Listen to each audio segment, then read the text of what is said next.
suck. So going into 2016, I was in a really good spot in my career. A podium threat at all the big halfpipe contests. I won Dew Tour, I won the US Open, made the US Olympic team, and I was really stoked, but also a little bit dissatisfied because I was pigeonholed as a pipe jock. That I was this guy that wasn't good at other types of riding, which was true, but I wanted to prove people otherwise.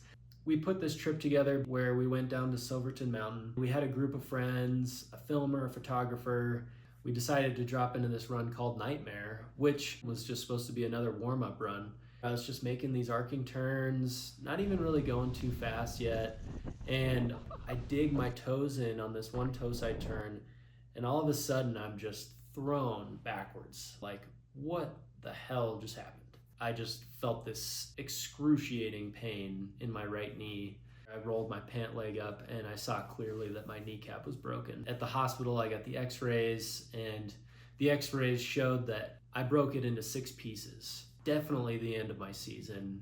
Saw Dr. Hackett. He put 3 screws in there and wire that cinched it all together. And I was riding the couch after that. Spent the next 6 weeks in an immobilizer. That was the beginning of an incredibly difficult rehab process. I started off strong, but then I would just hit these hard plateaus, and that kept happening over and over. I would work for months even and really see no progress. So going into the following season, I fought through thinking maybe I just need to ride more and it'll calm down. But the whole season was such a struggle. Through it, I actually ended up getting my only X Games medal just with a Hail Mary run on a day when nobody really landed a very good run.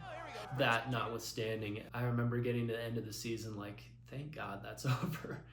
I trained that entire summer and just could not for the life of me figure out how to make my knee feel good. And so at this point, I was going into the next Olympic year. I just remember thinking, there's no way I can do this. Leading into that first contest, I went to Dr. Hackett and said, let's take the hardware out. So I was on the sidelines for all these events. You know, at the time I was watching my sister compete, all my best friends compete and go to the Olympics. At that point, I was losing hope that this injury would ever get good enough to ride at a high level again. That summer, I did finally feel like I was able to start breaking through those plateaus. So going into the 2019 season, I was actually feeling really good. Still not 100%, but much better than I had the last couple years. What I learned over the following couple years was there's no shortcuts. When you're hurt, you don't want to just be back where you were before. You want to be where you should have been. I wanted to have this really unique run that nobody was doing instead of getting my fundamentals back. After what happened in 2018, the 2022 Olympics kind of became my North Star.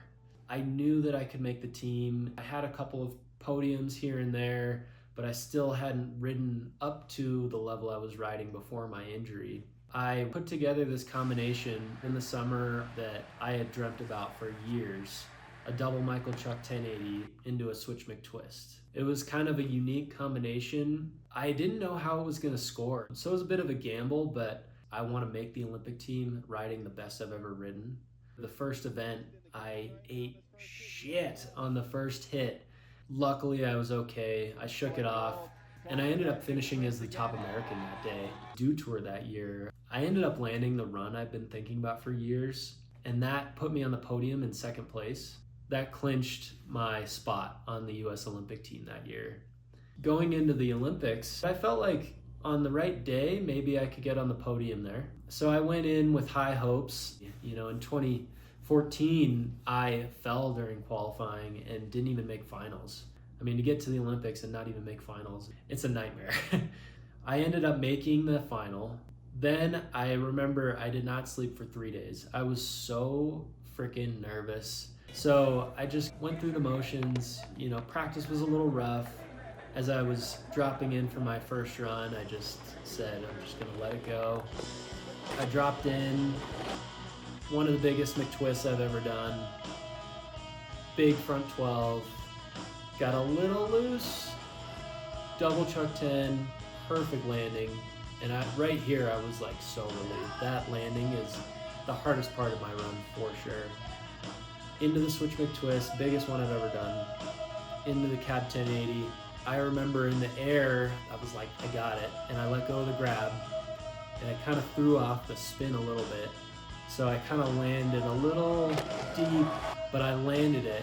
I could not believe that I landed this run. With all the pressure, looking back on my last 5 years, it was unbelievably cathartic. I ended up in 5th place, which I was pretty happy with. And looking back on the whole experience, I learned so much about my body. Who am I outside of snowboarding? I ended up finding my wife while I was hurt. I think I made the most of the cards I was dealt.